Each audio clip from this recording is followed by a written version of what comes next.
In this video, I'll share with you some important information that I believe that every airline wants from you. This is coming from someone that has interviewed with different airlines, and I have really gotten to understand some of the things that they look for. If you're new here, welcome, and if you're a returning subscriber, thanks for tuning in again.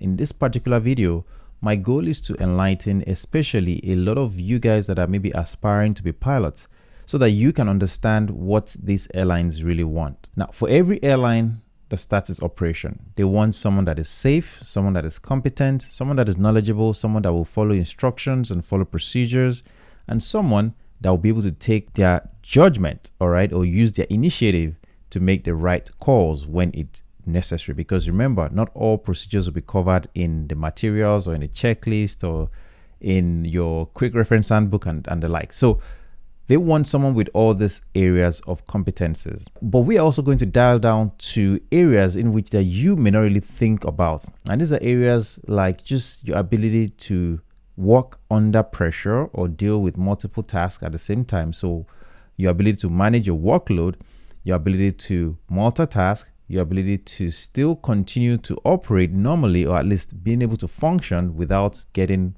overloaded. The other thing that is also important in these areas that airlines are looking for is someone that has the necessary skills to fly. It's very important, the aptitude to fly. So let's talk about some of this in this video. Considering my channel really focuses on cadet programs and how you can best prepare yourself for these opportunities, I try to tailor my approach, or at least my information, to appeal to those of you that are maybe new to this process of figuring out how to become a pilot, because I know that it can be overwhelming, it can be a lot of information, it can be a lot of things to deal with if you are new to it. So let's break it down. The first thing that you want to first establish, all right, because this is generally one of the first things that gets you into the door, is your CV. And I talk about CV a lot, or your resume. The reason why I talk about it is because this is what first of all gets into any recruiters. And if you go to any job fair, any opportunity to meet and greet any of these airlines,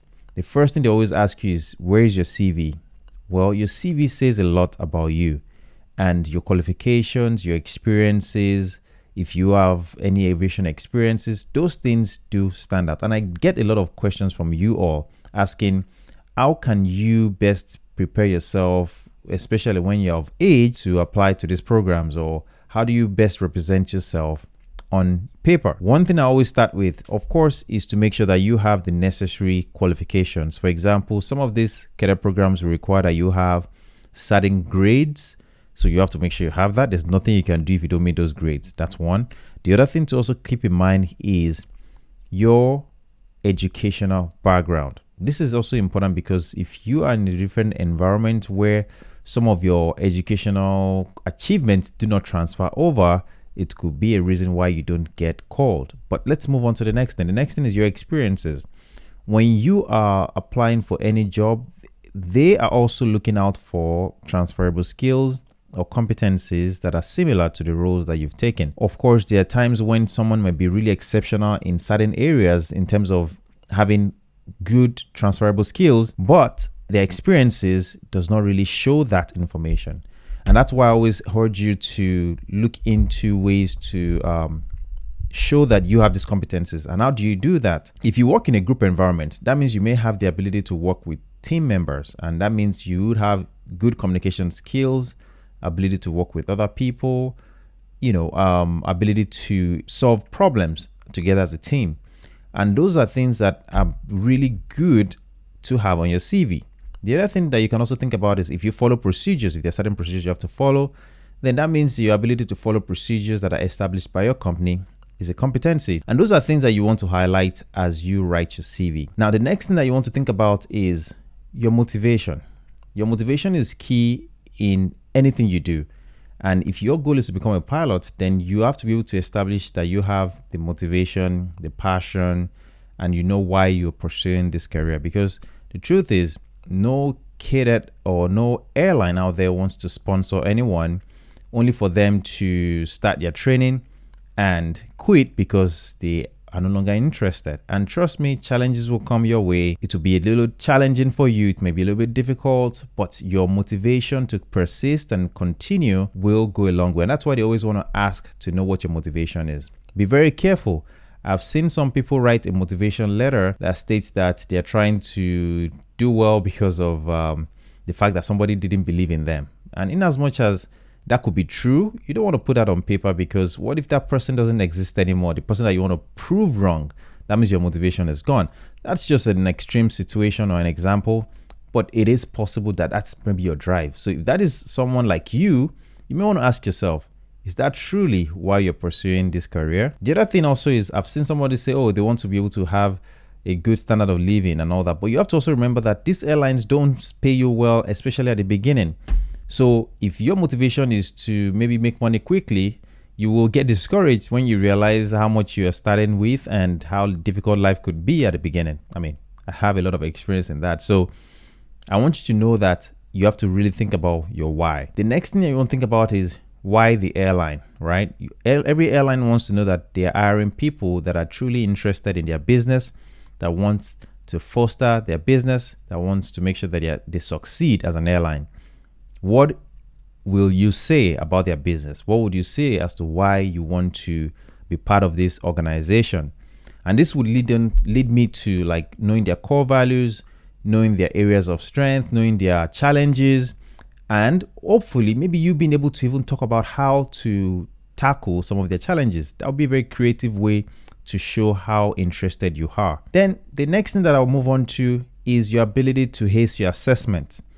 Your assessments are really where they take down a lot of people, right? And your ability to ace those really comes down to you practicing, being well prepared, and being exposed to some of these questions. And that's why I always recommend PASS, which you would find the link in the description box below, and they tailor to specific airlines. So for example, if you're planning to apply to any airline out there, at least majority of them, they do have programs for those airlines. Every airline out there follows different testing protocols. So your ability to be at least exposed to those and get familiar with it goes a long way. The other thing I also want to recommend to you is to make sure that you are actually practicing on a regular basis, especially if you're thinking of applying to a particular school, a particular airline, and you know that that is your goal, is to work for that airline.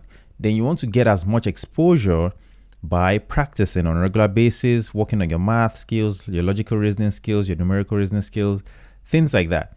And not to downplay the importance of a flight simulator. If you have the ability to get a flight simulator, then try to lay your hands on one and begin to give yourself different scenarios and practice. The more you practice, the better you become, the more confident you feel, and the less stress you would experience on the real assessment. It's just how it works. The next thing I'll recommend to you is to find ways to prepare for your interviews. Your interview is really where they get to know you, get to interact with you, get to see you, and you want to make your impression a lasting one and a good one at it as well.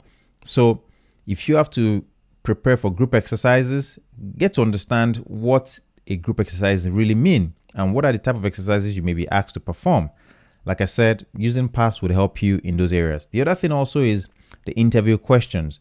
There are so many interview questions out there, thousands and thousands of interview questions that you can be asked, but they all have a general concept. They're testing for competencies, and every airline do prioritize certain competency over the other.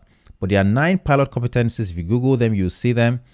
Find ways to demonstrate that you have those competencies and you can apply them, not just knowing what they mean, but being able to apply those competencies into scenarios or questions you're asked is vital. Now, the last but not least in this area is the ability to actually ace the aptitude section or the flying assessments. So usually some of these airlines will ask you to maybe do some multitasking event or do some flying scenarios where you are flying using basic joystick or yoke to fly like an airplane. And this is where I always recommend that you use your flight simulator to get as much practice as possible. Once you can get through these stages with high marks, there's a high percentage that you will likely get selected. That's just how it works. They go for the best of the best, and if you can score as high as you can, you will likely be selected. If you're selected, know that this is where the real work starts. This is where you begin to prepare for your flight training. This is where you begin to really test your abilities